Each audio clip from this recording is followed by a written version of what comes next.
Alrighty, check this out, everyone. So look, nitro rustler, right? I'm just gonna show you what I did to it. So as you can see, we have a fuel tank from a T-Max here, but it's a fun little modification. Anyone who has a nitro rustler can do this. We have original fuel tank, T-Max fuel tank, the pressure line going into the first tank, and then the fuel line coming from the T-Max tank comes out into the pressure line of the second tank, and then your fuel line normal. I got the pull start on here, and the suspension, you can see when I lift the front off the ground, the suspension is still low. Here's why I did that. Look at this fucking gearing. 24 tooth clutch bell, 64 tooth spur, okay? That'll go about 65 on 30% nitro. Now, we got both tanks, and that'll give us more runtime, but this tank, with it being right on the front, all that fuel will weigh the front down more, and it'll help. But I did a little test run earlier today, and I only had a little bit of fuel left. It was 30%, put it in the tank, and this thing was going so fast. And this was before I lowered the suspension, and it just flipped right over, scraped on the roof, like all the way down the road, and then flipped back over. The only thing I lost was a body pin, and then the fucking head protector just flew off. Now, a lot of y'all know Nitro Rustler doesn't have a fucking wheelie bar. Doesn't come with a wheelie bar, and well, like the Jado comes with a wheelie bar, but you can't get a wheelie bar for the Nitro Rustler. They don't fucking make one. So what I did was I drilled little holes in the side of this plastic, very small holes, and then I just took some wood screws. You can see them poking out on the bottom, but I'm going to leave them long because they're touching right now, and that actually makes it way tighter. Now, there's no adjustability that I was going to screw the second piece in here. I was going to put it here and make it adjustable, but I couldn't do it. It didn't work. But basically, I just screwed these screws extremely fucking tight, and this thing doesn't fucking move. Like, it takes a lot to make it move, and you know, if it does wheelie, the front tires are only going to come up like this much. Like, that's nothing, bruh. But yeah, Anaconda's on the back, stock tires on the front, 24 tooth clutch bell, 64 tooth spur, still with the 2.5, and this fucking thing will go fucking 60, 65. I mean, I guarantee 60. I don't know about 65, but judging by how fast it was going when I flipped it over, I would say about 60, you know. But yeah. Now, as far as what I did to the shocks on the front and the rear, I took the shocks apart, and I took the piston out of I took the shock shaft out, and I drained the oil out, and then I poured whatever was, I poured the oil into this oil container, and then I poured it back in when I was done. But I took some spacers from this, not the external shock spacers, but like, you can change out your shock piston with the one that has one hole or three holes. I used those as spacers, and then there was like a couple more little pieces, like one here, and then something on the inside here or hooked up on the end of this. There were just like little spacers and things that you can put on a shock shaft to limit how far it compresses, but I put those inside the shock so it limits how far it extends.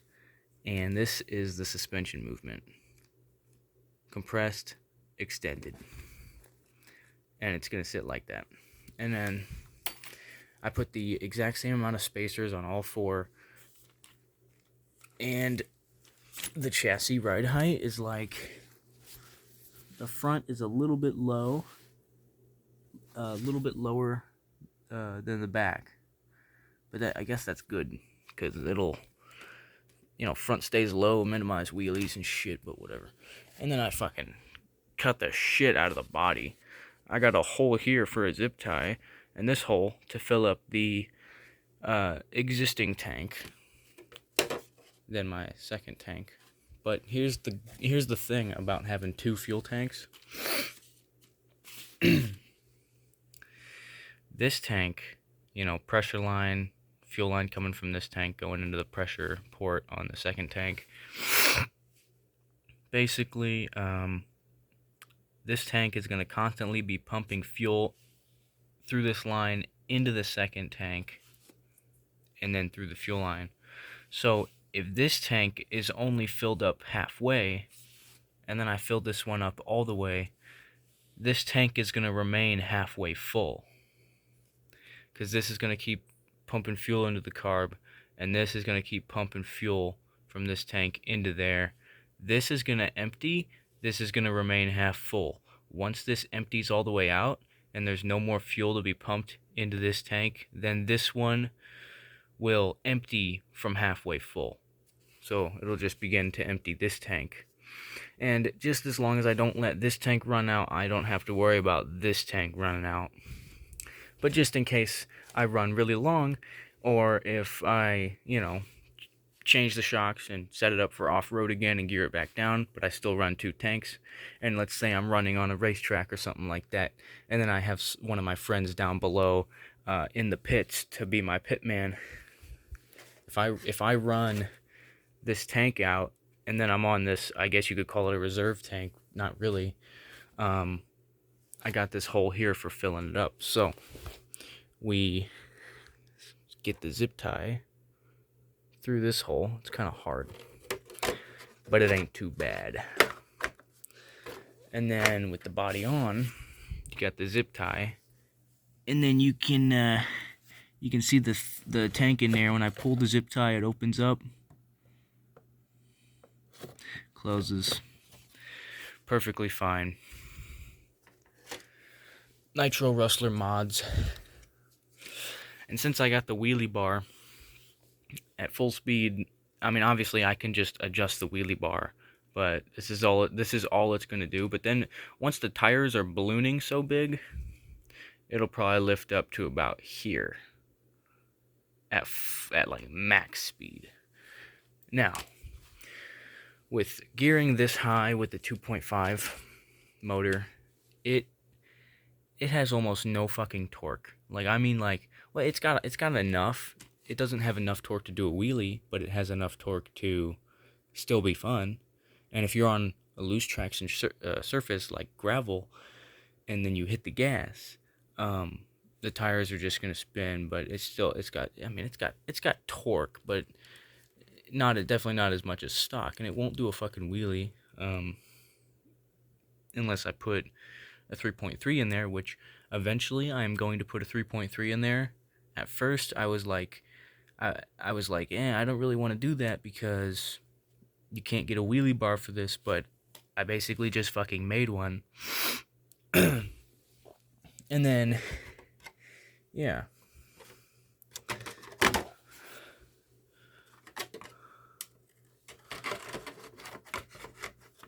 But, yeah. So the body still kind of hits just right here on that pressure little port, I guess you could call it, on there. So yeah, but this is just all the modifications I've done to the Nitro Rustler. And basically the whole plan for this car, because all my cars, I have plans for them. I'm not just gonna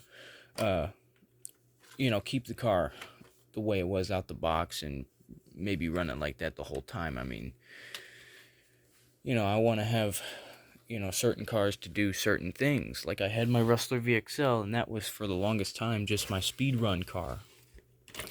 And then I got the Nitro Rustler to replace my Rustler VXL, because I love Nitro and I love the Rustler.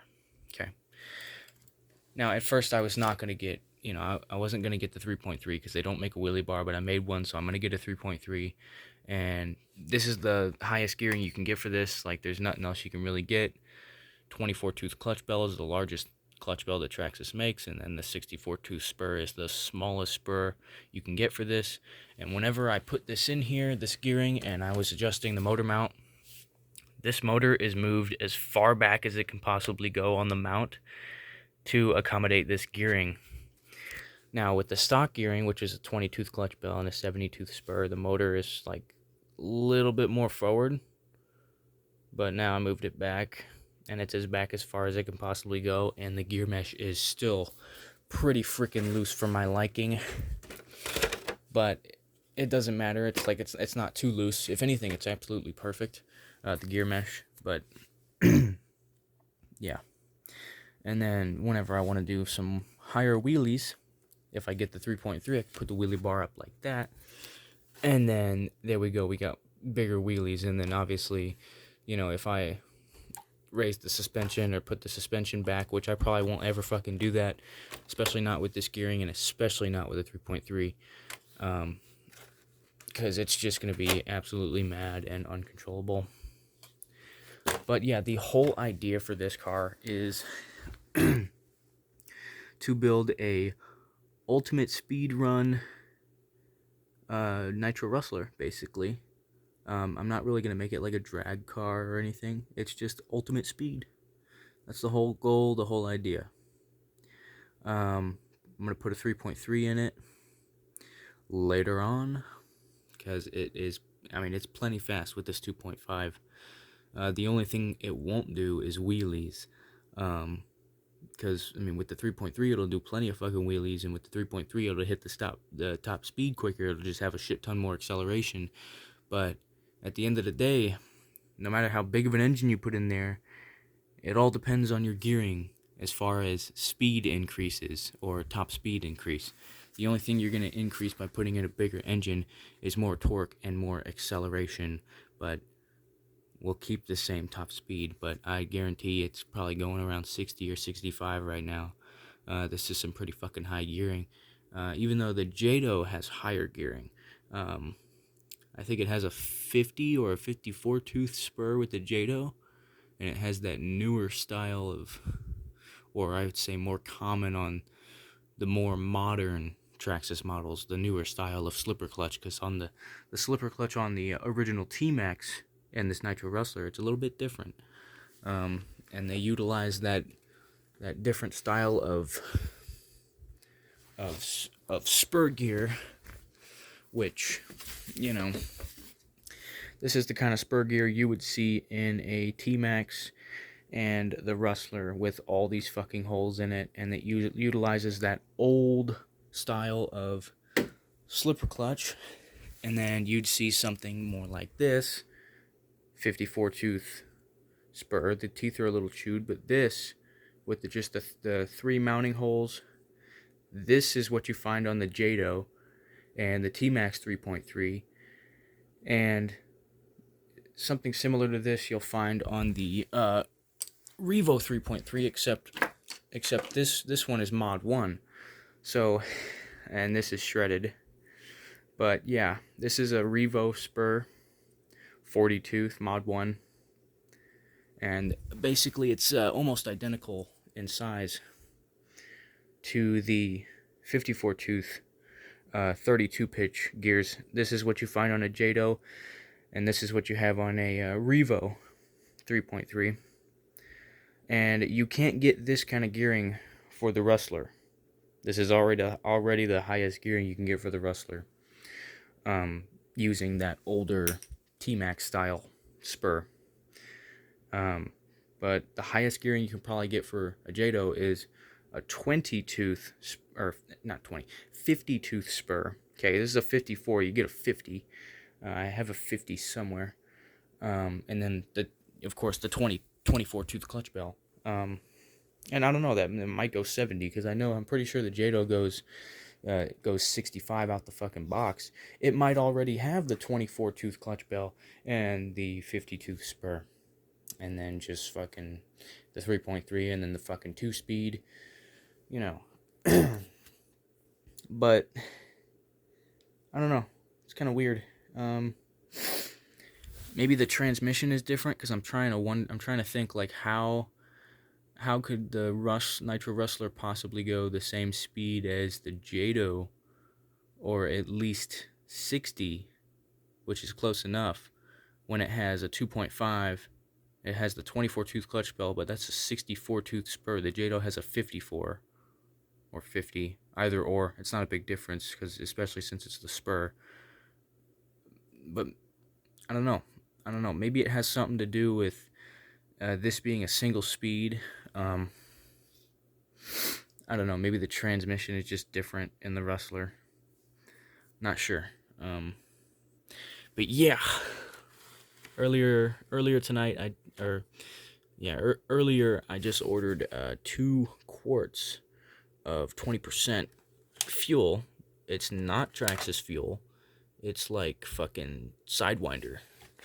And it was $13 per quart on Amazon.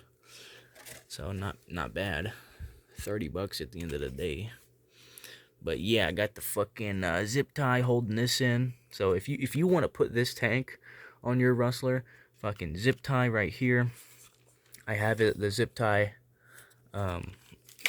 going through just behind the servo here, right up here, and then you put it right between the fucking the fuel line right here, and then the fucking opening on the tank. And then what I did was, on this mount right here, the fuel tank mount, this one, I just marked it up on the chassis, and then I put a screw right there, and that holds the front down.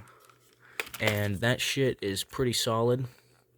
Like, I can tug on it.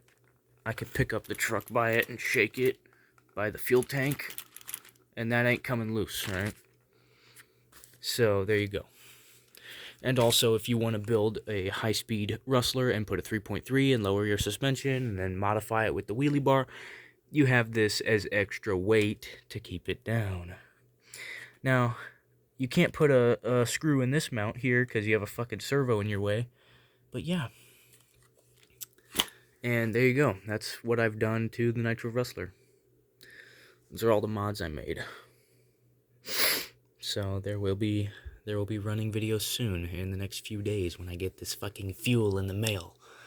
But yeah. This shit runs good. Now, drive shafts. These drive shafts, surprisingly, these tiny little plastic pieces of shit, have held up. They've held up pretty fucking good. Now, in here, in the box of goodies, I have some relatively new but slightly used extreme heavy-duty plastic shafts from the Rustler 4x4 here. Okay?